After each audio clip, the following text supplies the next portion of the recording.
Пенсионер 22 года потратил на то, чтобы вручную вырыть траншею в индийской деревне. Соседи думали, что он сошел с ума, пока не увидели результат. Мужчина оказался гением, который спас всю деревню. Правда, награда за его труды вызывает у людей много вопросов. Лаунги Пхуян, пенсионер из индийской деревни Катилава, которого местные неспроста теперь зовут Человек-канал, пишет Good News Network. В глухой деревне всегда не хватало воды. Большая часть драгоценных дождевых осадков падала на близлежащие холмы, текущие в реку, а не в деревню. По этой причине многие местные бросили свои дома и решили покинуть засушливую местность, но не Лаунги. Хотя даже все 4 сына мужчины уехали из деревни в поисках зеленых пастбищ, он остался, чтобы бороться за жизнь в родном поселении. Луинги взял дело в свои руки и начал рыть канал, который мог бы доставлять воду с холмов к пруду, расположенному возле деревни. Однако местные решили, что идея мужчины – настоящее безумие. Никто не предложил старику помощь, посчитав, что он сошел с ума. Даже жена не поддерживала затею чудака, но это не остановило непризнанного тогда героя.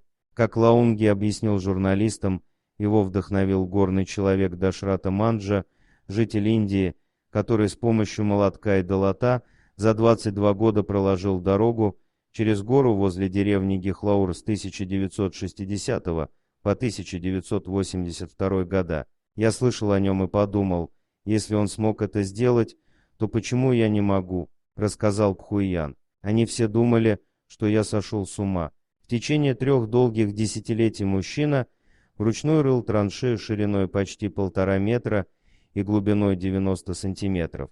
В своей работе он использовал различные подручные инструменты. Каждый день старик трудился над тем, чтобы воплотить свою мечту в реальность. Ему потребовалось почти 30 лет, чтобы достичь своей цели. С тех пор Лаунге сменил репутацию с местного чудика на настоящего героя.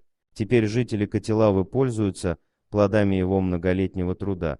За проделанный труд длиной в половину жизни мужчину наградили новеньким трактором. Местный миллиардер услышал историю старика и вручил ему такой подарок.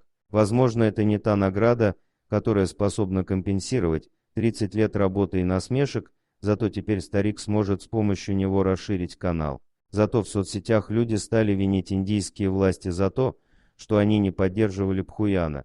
Жители страны убеждены, если бы правительство по совести выполняло свою работу, то Лаунги не пришлось бы трудиться десятилетиями, а местные извлекли бы выгоду из водного канала гораздо раньше. Многие даже требуют предоставить мужчине компенсацию за проделанный труд. Однако сам Лаунги скромно напоминает, что он не похож на человека, который трудился ради денег или славы. Соседи нередко заблуждаются по поводу людей, живущих у них под носом. Так случилось с мужчиной, которого соседи знали как алкоголика, живущего в сарае. Однако стоило им заглянуть к нему в гости, они поняли, он гений. Дорогие друзья, если вам понравилось видео, поставьте лайк, а также подписывайтесь на канал, где найдете еще много интересного.